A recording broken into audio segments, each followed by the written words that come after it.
Amanda Wolf, EDiS Company, project manager. Challenging aspects of your role. Thank you. Yeah. So I'm a project manager here. The hardest, I think, aspect of the role that I'm currently in is dealing with the subs on a day-to-day basis. You're trying to deal with subcontractor X, subcontractor Y, make sure that they're all good to go, and make sure that they have what they need to be supported on the job site, so that they can do their job. So it's a lot of communication with them, and I think that that's the most difficult part, only because you never really know what you're going to get. It's subs that have been around forever who are maybe old school and don't want to change. And then there's subs that are newer who are in with the times, that are willing to be on board, and trying to get those two to mesh together is sometimes difficult.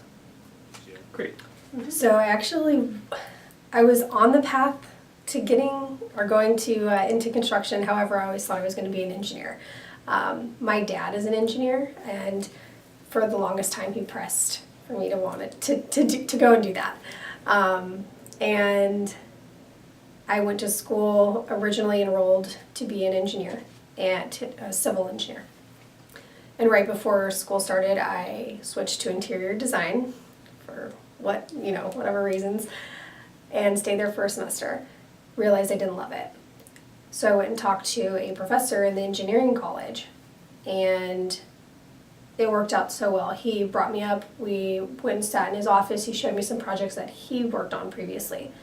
And he goes, the coolest thing about my job and what I love that I do is that I can tell my grandkids, hey, I built that. And that just stuck with me forever. And I even now, I love being able to drive by a project and say, yep, I was working on that, and show my husband or show my family whenever they come into town.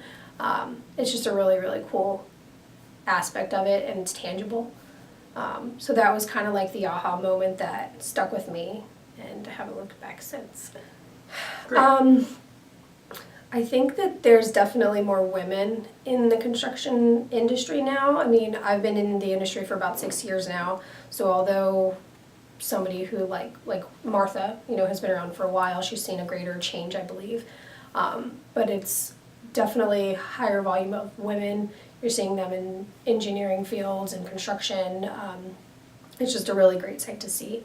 I do think that in another regard, it's changing that you don't always have to be here for 12 hours a day, right? You're able to have that work-life balance of, okay, I work hard at work, and then I go home and I'm a family woman, or you can have both worlds, which is truly what I think is kind of changing in our culture as a whole, which I'm really excited to take part in. I don't have a family yet, but my dog is my baby, and so it's nice to go home to him.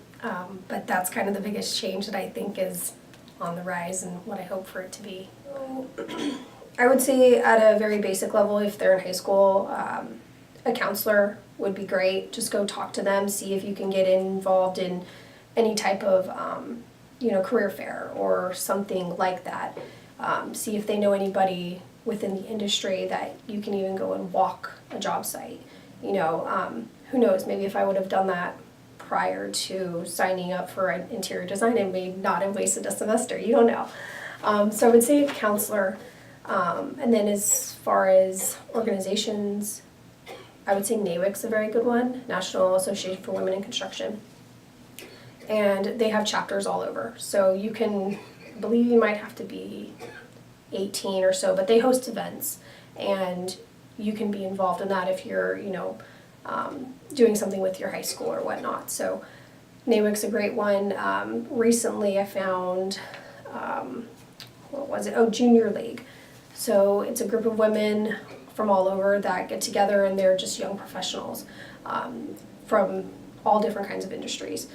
And it's more so that you can go and talk to them, see what you might be interested in, do community service, those types of things. So all of those resources are something that I didn't take advantage of when I was younger that I wish I did.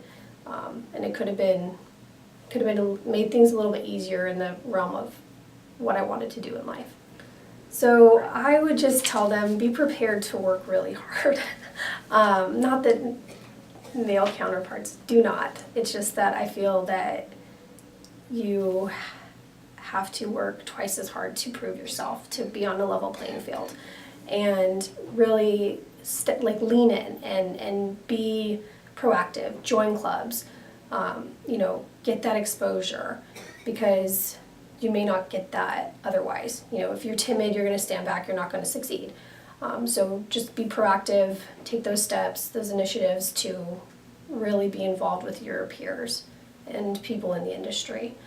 And then as far as just the women entering undergrad, same thing, join a competition. In college, I was on a competition team for 3 years, and we went to Reno, Nevada, and there you get exposure to a real life problem, that you have to work through, and then as well as you get exposure to employers and faculty and other students, and you're just out there for the world to see you, and you're learning. Even though you're scared and you don't know what's going on, you're out there making moves, and you're able to learn from those experiences. So just get involved. Great.